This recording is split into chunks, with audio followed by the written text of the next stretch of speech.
Livre audio, Apprendre à vivre seule sans être malheureuse. Chapitre 6, Se retrouver. Depuis quelque temps, quelque chose avait changé. Pas de grand bouleversement. La maison était toujours silencieuse, son fils vivait toujours loin, mais le silence lui faisait un peu moins peur. Ce matin-là, Élise décida de ranger le grenier. Une de ces tâches qu'on repousse toujours à plus tard. Elle monta lentement les escaliers. Des cartons, des vieux albums, des jouets. Toute une vie soigneusement rangée dans les boîtes. Elle ouvrit une vieille malle en bois. À l'intérieur, des cahiers, des feuilles, des carnets reliés par un ruban. Elle fronça légèrement les sourcils. Puis, elle en ouvrit un. Sur la première page, une écriture qu'elle reconnaît immédiatement, la sienne. 25 ans plus tôt. Ah, j'avais oublié. Elle avait oublié qu'avant d'être maman, avant d'être celle qui pensait aux repas, aux horaires et aux anniversaires, elle écrivait. Pas pour être publiée, pas pour être lue, simplement parce qu'elle aimait les mots. Elle continua à tourner les pages, des petits textes, des souvenirs, des rêves de voyage, des pensées qu'elle avait complètement oubliées.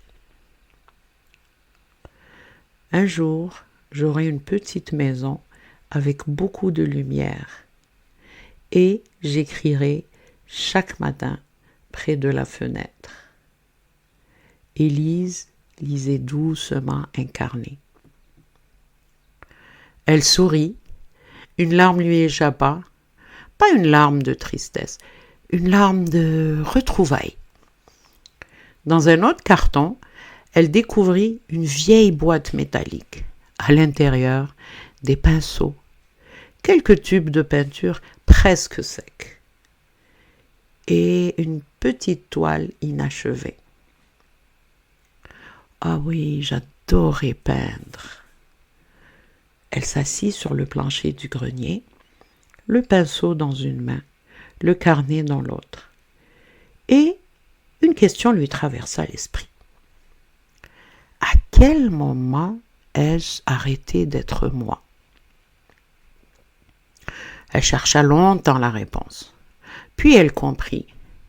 Elle n'avait pas arrêté. Elle avait simplement fait de la place pour les autres. Beaucoup de place. Peut-être trop.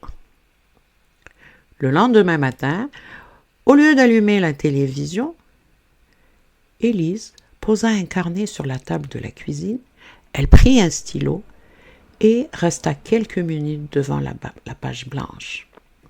Puis, elle écrivit simplement.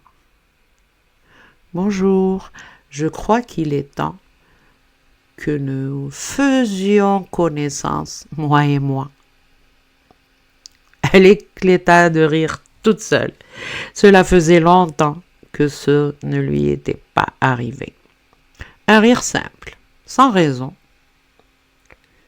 Les jours suivants, elle recommença à marcher, sans téléphone, sans but précis, juste pour le plaisir.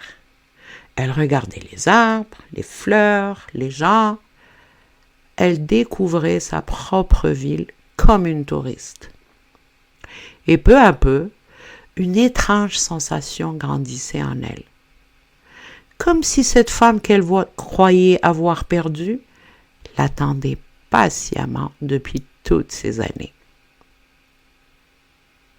On pense parfois que l'on s'est oublié, mais ce n'est pas vrai. Une partie de nous reste là, silencieuse, à attendre le jour où nous aurons enfin le temps de revenir la chercher. À demain!